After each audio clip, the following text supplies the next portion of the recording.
बिस्मिल्लाहिर्रहमानिर्रहीम। अस्सलाम वालेकुम स्टूडेंट्स। आज हमारा टॉपिक है 9th क्लास का topic element, compound and mixture. तो सबसे पहले बात करते हैं, ठीक है। आप अक्सर सुनते आ रहे होंगे कि एलिमेंट्स, कंपाउंड्स और मिक्सचर्स लोगों के, ठीक है, मुख्तलिफ लोग बोलते हैं, लेकिन ये है क्या चीज़, मैं आपको इसके बारे में आज बताऊँगा। व्हाट इज़ एलिमेंट, ठीक है। सबसे पहले देखें एलिमेंट है क्या चीज़। आप पीरियोडिक टेबल को देखते हैं तो पीरियोडिक टेबल में आपके पास मुख्तलिफ सिंबल्स पाए जाते हैं। तो वो सारे क्या होते हैं, वो हमारे पास मुख्तलिफ एलिमेंट्स के सिंबल्स होते हैं, ठीक है। डेफिनेशन को देखते हैं। Element is simplest form which can't be further broken into further simple form, ठीक है। ये मैंने खुद से डेफिनेशन बनाई है, आपकी बुक में जो भी डेफिनेशन है देख सकते हैं। एक ऐसी चीज, ऐसा सब्सटेंस जिसको हम फर्दर सिंपल फॉर्म में सिंप्लीफाई नहीं कर सकते, फर्दर सिंपल फॉर्म में उसको ब्रेक नहीं कर सकते, उसको हम क्या कहते हैं, एलिमेंट, ठीक है। तो जो पहली बात आपने याद रखनी है, एलिमेंट हमारे पास सिंपलेस्ट फॉर्म है जिसको हम मजीद सिंपल फॉर्म में कन्वर्ट नहीं कर सकते। तो ये तो हमारे पास था एलिमेंट, ठीक है। अब एलिमेंट की जब हम बात करते हैं तो आपने अक्सर सुना होगा कि ये हाइड्रोजन एलिमेंट का एटम है, ये हीलियम का एटम है, ये लिथियम का एटम है। ये जो मैं नाम ले रहा हूँ, hydrogen, helium, lithium, beryllium, boron, ये सारे, ये मैं क्या ले रहा हूँ, ये मैं एलिमेंट्स के नाम ले रहा हूँ, ठीक है। अब जब मैं बात करता हूँ एलिमेंट्स, वो किस चीज से बनते हैं। एलिमेंट्स बने होते हैं एक्चुअली कंसिस्ट ऑफ एटम्स, ठीक है। अब एटम्स क्या चीज है मेरे पास, ठीक है। मैं जैसे बात करता हूँ, कोई भी एलिमेंट है, हाइड्रोजन है, हीलियम है, लिथियम है, उनके जब मैं एटम्स की बात करूंगा तो ये मेरे पास, आपने देखा होगा, ये स्ट्रक्चर होता है, दरमियान में हमारे पास न्यूक्लियस होता है, न्यूक्लियस में प्रोटॉन और न्यूट्रॉन पाए जाते हैं और न्यूक्लियस के बाहर इलेक्ट्रॉन्स एग्जिस्ट करते हैं, ठीक है। तो मैं जब भी एटम्स की बात करूं तो एटम मेरे पास क्या चीज है, एटम हमारे पास किस चीज का होता है, एटम होता है एलिमेंट का, ठीक है। और एटम के अंदर क्या चीजें होती है, न्यूक्लियस होता है, न्यूक्लियस में प्रोटॉन और न्यूट्रॉन पाए जाते हैं और न्यूक्लियस के बाहर इलेक्ट्रॉन रिवॉल्व करता है, ठीक है। तो एक और बात याद रखनी है आपने कि एलिमेंट हमारे पास प्योर फॉर्म में होता है, ठीक है। कंपाउंड भी हमारे पास प्योर फॉर्म में होता है, जबकि मिक्सचर हमारे पास इम्प्योर फॉर्म में होता है। तो अभी तक दो बातें हमने पढ़ी, एक तो ये कि एलिमेंट सिंपलेस्ट सब्सटेंस है जिसको हम फर्दर ब्रेक डाउन नहीं कर सकते, ठीक है। Secondly, element consist of atom, ठीक है। An atom contain proton, electrons and neutrons, ठीक है। नेक्स्ट आते हैं, in periodic table there are 118 elements and out of 118 elements 94 are naturally occurring elements while 24 are man made. अब naturally occurring element कौन से हैं, जिसमें इंसान का कोई दखल नहीं है बल्कि वो नेचुरली प्रोड्यूस हुए हैं, उसको हम नेचुरली अकरिंग कहते हैं। और मैन मेड कौन से होते हैं, जो हम न्यूक्लियर रिएक्शंस करते हैं, ठीक है। मींस इंसान जो ह्यूमन जिसमें इन्वॉल्व होगा न्यूक्लियर रिएक्शन के जरिए जो एलिमेंट्स प्रोड्यूस होंगे उसको हम मैन मेड एलिमेंट्स कहेंगे, ठीक है। तो 94 आपके पास नेचुरल एलिमेंट्स होते हैं और 24 आपके पास मैन मेड एलिमेंट्स हैं, ठीक है। अब अगर हम बात करें कि एलिमेंट्स किस फॉर्म में पाए जाते हैं, तो आपके पास जो ज्यादातर एलिमेंट्स हैं वो आपके पास कंबाइंड फॉर्म में पाए जाते हैं। जस्ट थोड़े बहुत ऐसे एलिमेंट्स हैं जो आपके पास फ्री फॉर्म में पाए जाए। अब फ्री फॉर्म क्या चीज है और कंबाइंड, फ्री स्टेट और कंबाइंड स्टेट में क्या डिफरेंस है। अब अगर हम देखें फ्री स्टेट का मतलब है कि जो किसी के साथ मिला ना हो, ठीक है, अकेला रहता हो। जिस फॉर एग्जांपल मैं अकेला रहने से मैं खुश होता हूँ, मेरा किसी से कोई ताल्लुक नहीं है, तो मैं क्या कहलाऊंगा कि मैं फ्री स्टेट हूँ। और कंबाइन का क्या मतलब है, जो कि अकेले अनस्टेबल होते हैं, उनको किसी ना किसी के साथ बॉन्ड बनाना पड़ता है जिसकी वजह से क्या होते हैं, वो स्टेबल हो जाते हैं अपने आउटर मोस्ट शेल को कंप्लीट करने के लिए।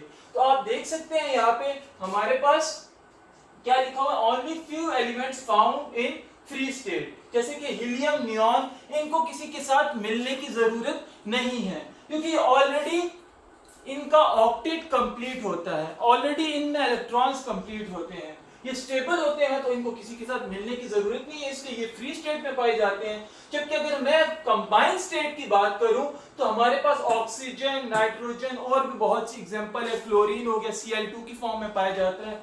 अब ये जो है ऑक्सीजन, इसकी डिटेल तो आप चैप्टर 4 में पढ़ेंगे। ये कोवलेंट बॉन्ड बनाता है दूसरे ऑक्सीजन के साथ, ठीक है, जिसमें क्या होता है, इलेक्ट्रॉन शेयर किए जाते हैं। अब एक ऑक्सीजन कभी भी अकेला नहीं रह सकेगा, लाजमी है कि ऑक्सीजन दूसरे ऑक्सीजन के साथ मिले। अगर ये दूसरे ऑक्सीजन के साथ नहीं भी मिलता तो किसी ना किसी दूसरे एलिमेंट के साथ मिलेगा, ताकि वो दोनों एक दूसरे से फायदा उठा सके और दोनों स्टेबल हो जाए। तो ये जो कंबाइंड स्टेट में जो एलिमेंट्स पाए जाते हैं वो क्यों पाए जाते हैं, टू अटेन स्टेबिलिटी, ठीक है बच्चों। नेक्स्ट है कंपाउंड्स। अब हम बात करते हैं कंपाउंड्स क्या चीज है। ये तो था एलिमेंट। एलिमेंट का मैंने आपको क्या कहा, प्योर फॉर्म में पाया जाता है और उसको हम फर्दर सिंपल फॉर्म में कन्वर्ट नहीं कर सकते। लेकिन अगर मैं कंपाउंड की बात करूं तो कंपाउंड भी मेरे पास है तो प्योर, लेकिन एलिमेंट भी प्योर, कंपाउंड भी प्योर, लेकिन कंपाउंड मेरे पास अकेला नहीं पाया जाता, बल्कि वो एक से ज्यादा element, more than one element combined to form compounds. तो कंपाउंड कैसे बनते हैं, याद रखिएगा, एक से ज्यादा एलिमेंट के मिलने से, टू और मोर एलिमेंट्स, दो भी हो सकते हैं, तीन भी हो सकते हैं, चार भी हो सकते हैं। एक से ज्यादा एलिमेंट जब मिलता है तो वो क्या बनाता है, कंपाउंड बनाता है। और तीसरी बात जो ये लिखी, फिक्स रेशो। ऐसा भी नहीं है कि एक से ज्यादा एलिमेंट मिले, दो मिले, तीन मिले, चार मिले और उनकी कोई रेशो ना हो, नहीं। कंपाउंड में हमेशा फिक्स रेशो पाई जाएगी। जब भी मैं वाटर की बात करूं, वाटर मेरे पास फॉर एग्जांपल एक कंपाउंड है, मैंने क्या लिखा बच्चों यहाँ पे, H2O। ये क्या चीज है, वाटर, ये एक कंपाउंड है। लेकिन अगर इसको मेरा दिल करे मैं H3O लिख दूं, H4O लिख दूं, गलत हो जाएगा, नहीं। हमेशा जब मैं वाटर को लिखूंगा, दो हाइड्रोजन्स और एक ऑक्सीजन मिलेंगे तब जाके वाटर बनेगा, नहीं तो वाटर प्रोड्यूस नहीं होगा। इसका मतलब है कि कंपाउंड के लिए दो शर्तें हैं, ठीक है, तीन बातें हैं। एक तो प्योर होता है, सेकंड कंपाउंड मोर देन वन एलिमेंट से मिलके बनता है, ठीक है, और थर्ड वो जो एलिमेंट्स आपस में मिले हैं उनकी रेशो फिक्स होनी चाहिए, ठीक है, मींस कोई खास रेशो में आपस में वो मिलेंगे तब जाके कंपाउंड बनेगा, ठीक है। अब अगली बात यह है कि कंपाउंड्स को हम फिजिकल मींस से तो ब्रेक नहीं कर सकते, लेकिन केमिकल मींस, किसी भी केमिकल तरीके से, केमिकल रिएक्शंस के जरिए तो उसको ब्रेक कर देंगे। लेकिन जो हमारे पास फिजिकल मींस होते हैं, जैसे बॉइलिंग हो गया, जैसे फिल्ट्रेशन हो गया, उससे हम कंपाउंड्स को कभी ब्रेक नहीं कर सकते, कभी सेपरेट नहीं कर सकते। तो याद रखिएगा बच्चों कि कंपाउंड जो है हमारे पास, वो कभी भी आप उसको फिजिकली एक दूसरे से सेपरेट नहीं कर सकते। अभी मैंने आपको बताया कि वो एलिमेंट्स आपस में मिले हैं, तो आप कभी भी उन एलिमेंट्स को फिजिकल मींस के जरिए, बॉइलिंग, फिल्ट्रेशन वगैरह, इन मेथड्स के जरिए एक दूसरे से सेपरेट नहीं कर सकते। फिर नेक्स्ट है, इसका मेल्टिंग पॉइंट और बॉइलिंग पॉइंट फिक्स होता है, ठीक है। अब कोई भी कंपाउंड है, ऐसा तो नहीं है कि, जैसे मैंने आपको बताया, कॉमन सेंस है, जब उसमें फिक्स रेशो होगी, मतलब एलिमेंट्स की, जैसे मैंने कहा H2O की एग्जांपल दी, हमेशा दो हाइड्रोजन और एक ऑक्सीजन ही मिलेंगे। जब रेशो फिक्स होगी एलिमेंट्स की, तो इसका मतलब है बॉइलिंग पॉइंट और मेल्टिंग पॉइंट भी फिक्स होगा। फिक्स का मतलब है कि एक खास टेम्परेचर पे ही मेल्ट होंगे। ऐसा नहीं है कि कभी हाई टेम्परेचर पे करे, कभी लो टेम्परेचर पे करे, नहीं, बल्कि एक खास फिक्स टेम्परेचर चाहिए। जैसे वाटर का हम बात करते हैं, वाटर का बॉइलिंग पॉइंट है 100, तो वाटर हमेशा 100 पे ही होगा, ठीक है। नेक्स्ट हम बात करते हैं नीड एनर्जी टू फॉर्म। ये बहुत इंपॉर्टेंट पॉइंट है, ठीक है, ये आपकी बुक में नहीं है, ये एक्स्ट्रा पॉइंट मैंने उठाया है, इसको थोड़ा सा गौर से सुनिएगा, ठीक है। अब मैं कंपाउंड की अगर मैं बात करूं कि कंपाउंड बना रहा हूं मैं, तो कंपाउंड के लिए एनर्जी चाहिए। क्या मतलब है नीड एनर्जी, ठीक है। फॉर एग्जांपल मैं आपको एग्जांपल देता हूं, मेरे पास एटमॉस्फेयर में हाइड्रोजन भी है, मेरे पास एटमॉस्फेयर में ऑक्सीजन भी है, ठीक है, मेरे पास एटमॉस्फेयर में हाइड्रोजन भी है, ऑक्सीजन भी है। तो ऐसा क्यों नहीं होता कि हाइड्रोजन और ऑक्सीजन मिले और वाटर प्रोड्यूस हो जाए। हम ये बात क्यों करते हैं, हम ये क्यों कहते हैं कि वाटर स्कैर्सिटी हो रही है, दिन ब दिन हमारा पानी कम होता जा रहा है। समंदरों में तो जाहिर सी बात है नमकीन पानी है, उसको तो हम यूज करने से रहे, टेक्नोलॉजी नहीं है हमारे पास, तो हम वाटर स्कैर्सिटी की बात क्यों करते हैं। जबकि हमारे पास एटमॉस्फेयर में हाइड्रोजन भी है और ऑक्सीजन भी है। क्यों? इसकी वजह यह है कि हाइड्रोजन और ऑक्सीजन का होना ही सिर्फ काफी नहीं है, बल्कि अगर आप वाटर प्रोड्यूस करना चाह रहे हैं, जो कि वाटर एक कंपाउंड है, आपको फिक्स अमाउंट ऑफ एनर्जी चाहिए।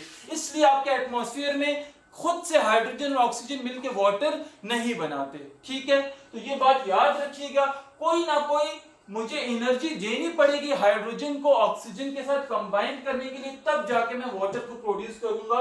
तो ये हमारा लास्ट पॉइंट था कि it need energy to form, compound need energy to form. Next हमारे पास क्या है? नेक्स्ट है हमारे पास मिक्सचर। ठीक है, अब अभी तक जो हम बात कर रहे थे एलिमेंट्स एंड कंपाउंड्स की, तो एलिमेंट क्या था हमारे पास? एलिमेंट भी प्योर था, ठीक है, कंपाउंड भी प्योर था। ठीक है, अब एलिमेंट तो था सिंपल फॉर्म, कंपाउंड था जो दो एलिमेंट से मिलके बनता है और एलिमेंट्स फिक्स रेशियो में मिलते हैं, ये बताया मैंने। अब मिक्सचर क्या चीज है? मिक्सचर की पहली बात तो याद रखिएगा कि मिक्सचर हमारे पास इम्प्योर सब्सटेंस है। इम्प्योर सब्सटेंस क्या मतलब है? कि मिक्सचर की प्योरिटी नहीं है, जो मर्जी, ठीक है, जितना मर्जी आपस में मिल जाए, ना तो कोई उसकी खास रेशो है, ना कोई उसमें प्योरिटी पाई जाती है। ठीक है, अब कोई भी दो एलिमेंट्स या दो कंपाउंड जब आपस में मिले, ठीक है, तो वो मिक्सचर बनाते हैं। इसमें ना तो रेशो की बात है और ना इसमें प्योरिटी की बात है, मतलब ये इम्प्योर फॉर्म में होता है। फिर इसको हम सेपरेट कर सकते हैं फिजिकल मीन से। जैसे मैंने आपको बताया यहाँ पे फिजिकल मीन क्या था? बॉइलिंग था, फिल्ट्रेशन था। मैं आपको एक एग्जांपल देता हूँ मिक्सचर को हम कैसे, पहले मैं आपको बताता हूँ मिक्सचर की एक एग्जांपल। ठीक है, आप वाटर और ऑयल को मिक्स करें, तो जब वो आप मिक्स करेंगे तो वो आपके पास ना तो एलिमेंट है ना वो कंपाउंड है, बल्कि वो क्या है? मिक्सचर है। अब उसको मैं सेपरेट कैसे कर सकता हूं? मुझे पता है कि जब मैं वाटर और ऑयल को आपस में मिलाऊंगा तो मेरे पास ऑयल ऊपर एक लेयर बना लेगा, नीचे वाटर की लेयर बन जाएगी। तो ये तो था कि मैंने वाटर और ऑयल को मिलाया। अब सेपरेट कैसे करना है? फिजिकल मीन से। ठीक है, अब अगर ये एक दूसरे में मिक्स हुए होते तो ये फिर सेपरेट करना मुश्किल था, लेकिन हमें पता है कि ऊपर ऑयल की लेयर है, नीचे वाटर की लेयर है, तो हम इजीली उसको रिमूव कर सकते हैं। तो कहने का मकसद ये था कि मिक्सचर को हम फिजिकल मेथड्स के जरिए एक दूसरे से सेपरेट कर सकते हैं। देख सकते हैं आप कि separated by physical method. Next है often written properties of compounds और एलिमेंट। इसका क्या मतलब है कि ये जिस कंपाउंड से या जिस एलिमेंट से ये मिक्सचर बना है, उस कंपाउंड या उस एलिमेंट की जो प्रॉपर्टी है मिक्सचर में भी वही प्रॉपर्टीज पाई जाएंगी। ठीक है, अब नेक्स्ट हम बात करते हैं, हमारे पास मिक्सचर्स दो किस्म के होते हैं, एक होता है होमोजेनियस मिक्सचर, एक होता है हेटेरोजेनियस मिक्सचर। होमोजेनियस मिक्सचर है हमारे पास जिसमें कॉम्पोजिशन सेम हो। ठीक है, पूरे के पूरे मिक्सचर की कॉम्पोजिशन सेम हो। वर्ड होमो का मतलब है सेम और हेटेरो का मतलब है डिफरेंट। तो हेटेरोजेनियस हमारे पास वो है जिसमें कॉम्पोजिशन मिक्सचर की डिफरेंट है, और होमोजेनियस वो है जिसमें सेम कॉम्पोजिशन पाई जाए। ठीक है, पूरा का पूरा जो मिक्सचर है उसकी कॉम्पोजिशन सेम हो। ठीक है, नेक्स्ट हम आते हैं मिक्सचर की बात करते हैं। इसका कोई फिक्स मेल्टिंग पॉइंट भी नहीं है, ना इसका कोई फिक्स बॉइलिंग पॉइंट है। जैसे मैं बात करता हूं, एग्जांपल लेते हैं सैंड एंड शुगर की, तो आप देख सकते हैं कि अगर सैंड और शुगर को मैं मिलाता हूं तो वो एक मिक्सचर है मेरे पास, लेकिन अगर मैं उनको मेल्ट करना चाहूं तो देखिए आप, शुगर का मेल्टिंग पॉइंट कुछ और होगा, सैंड का मेल्टिंग पॉइंट कुछ और होगा। इसलिए हम कहते हैं इसका कोई फिक्स मेल्टिंग और बॉइलिंग पॉइंट नहीं है। ठीक है, अब हम आते हैं, मैं आपको एक छोटा सा ये कुछ मैंने लिखे हैं, सब्सटेंसेस लिखे हैं। ठीक है, ये आप अपने ऑन पे भी कर सकते हैं, लेकिन इस तरह के और कंपाउंड्स आप खुद से ले सकते हैं, उसको अपने ऑन पे घर में देख सकते हैं कि आया ये एलिमेंट है, ये कंपाउंड है या मिक्सचर है। कुछ मैंने लिखे हैं जो मैं आपको यहाँ पे एक्सप्लेन करता हूँ। Air, iron, NaCl, milk, lead और 22 कैरेट गोल्ड। अब ये हम कैटेगराइज करेंगे इनमें से कौन सा एलिमेंट है, कौन सा कंपाउंड है और कौन सा मिक्सचर है। सबसे पहले मैं बात करता हूँ एयर की। ठीक है, एयर हमारे पास मुख्तलिफ गैसेस का मिक्सचर है। ठीक है, कैसे मिक्सचर है? एयर हमारे पास इम्प्योर फॉर्म होता है। ठीक है, उसमें कोई खास रेशो नहीं है। ठीक है, तो हम बात करते हैं कि जब इम्प्योरिटी, पहली बात मैंने ये की थी कि पहले दोनों तो प्योर हैं। ठीक है, एलिमेंट और कंपाउंड, मिक्सचर इम्प्योर है। तो सबसे पहली बात जो मैंने आपको बताई कि ये इम्प्योर है, तो आपको डायरेक्टली समझ आ जानी चाहिए कि अगर ये इम्प्योर है इसका मतलब है ये मिक्सचर होगा, एलिमेंट और कंपाउंड तो ये हो नहीं सकता। ठीक है, फिर मैं आयरन की बात करता हूं, तो आप अगर पीरियोडिक टेबल में देखें तो आयरन हमारे पास एक एलिमेंट है जिसको हम Fe से डिनोट करते हैं। ठीक है, ये एक मेटल है हमारे पास, एक एलिमेंट है जिसको Fe से डिनोट करते हैं। सिंपल सी बात है कि एलिमेंट की तो पहचान ये है कि जो आपके पास पीरियोडिक टेबल में जो जो सिंबल्स पाए जाएं, जैसे आयरन Fe आपके पास पीरियोडिक टेबल में पाया जाता है, जो जो चीजें आपके पास पीरियोडिक टेबल में जिनके सिंबल्स हैं वो तो डायरेक्टली हमारे पास सिंपल सी बात है एलिमेंट्स हैं। ठीक है, अब अगर मैं NaCl की बात करूं तो NaCl मेरे पास एक प्योर फॉर्म में पाया जाता है और फिक्स रेशो होती है इसमें। ठीक है, हमारे पास Na और Cl मिलते हैं, ऐसा नहीं है कि मेरा दिल करे मैं 2 Na को मिला दूं और एक Cl को मिला दूं, नहीं, हमेशा फिक्स रेशो मिलेगी। ठीक है, 2 एलिमेंट्स की या 2 से ज्यादा एलिमेंट्स की। तो NaCl में एक एलिमेंट Na है, दूसरा Cl है, जब ये फिक्स रेशियो से मिलेंगे आपस में तो हम क्या कहेंगे कि ये कंपाउंड है। इसलिए जो मैंने ये NaCl लिखा, इसके आगे मैंने लिखा हुआ कंपाउंड और ब्रैकेट में क्या लिखा, प्योर। नेक्स्ट हम बात करते हैं मिल्क की। तो आप देखिए मिल्क हमारे पास क्या है, वो बनता है, आप उस मिल्क के अंदर कैल्शियम पाया जाता है। कैल्शियम बजाते खुद एक एलिमेंट है, लेकिन मिल्क सिर्फ और सिर्फ कैल्शियम तो नहीं है, मिल्क में तो साथ में शुगर भी है। और आपके तो माशाल्लाह से, हमारे तो जो दूध वाले होते हैं वो तो साथ में पानी भी मिला देते हैं। तो आप देखिए अगर हमारे पास मिल्क है, उसमें कैल्शियम भी पाया जा रहा है, शुगर भी पाया जा रहा है, वाटर भी पाया जा रहा है, तो इसको तो हम एलिमेंट या कंपाउंड कहने से रहे। ये तो हमारे पास सिंपल सी बात है, कॉमन सेंस है, मिक्सचर है। ठीक है, क्योंकि इसमें ना तो कोई फिक्स रेशियो है। ठीक है, नेक्स्ट हम बात करते हैं लेड की। जैसे मैंने आपको आयरन का कहा कि आयरन पीरियोडिक टेबल में पाया जाता है, Fe से डिनोट होता है। इसी तरह अगर हम लेड को देखें, ठीक है, लेड Pb से डिनोट हो रहा है। ठीक है, और ये हमारे पास क्या है, एलिमेंट।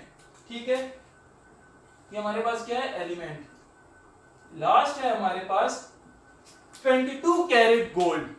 ठीक है, अब ये बात समझने की है कि मैंने यहाँ पे 22 कैरेट क्यों लिखा है। ठीक है, अब अगर मैं इसको 24 कैरेट गोल्ड लिखता ना, तो 24 कैरेट गोल्ड का मतलब है गोल्ड बिल्कुल प्योर फॉर्म में होता। ठीक है, लेकिन अब मैंने यहाँ पे क्या लिखा, 22 कैरेट लिखा हुआ है, इसका मतलब है कि गोल्ड में कोई ना कोई इम्प्योरिटी मिक्स है। ठीक है, अब क्या जरूरत पड़ी हमें, गोल्ड में क्यों इम्प्योरिटी मिक्स की जाती है, 22 कैरेट गोल्ड, हम क्यों 24 कैरेट गोल्ड को नहीं यूज कर रहे, 22 क्यों यूज कर रहे हैं। आपका गोल्ड होता है सॉफ्ट फॉर्म में। ठीक है, आपने ज्वेलरी बनानी है तो सॉफ्ट गोल्ड को आप, बड़ा मुश्किल होता है उससे ज्वेलरी बनाना, तो उसमें हम कुछ ना कुछ कॉपर को मिक्स करते हैं, जो क्या करता है, गोल्ड को थोड़ा सा हार्ड कर देता है। उसकी हार्डनेस को बरकरार रखने के लिए, उसको थोड़ा सा हार्ड बनाने के लिए हम गोल्ड के साथ कॉपर को मिक्स करते हैं। तो ये जो हमने 22 कैरेट गोल्ड कहा, इसका मतलब है कि हमारे पास 24 कैरेट में से 2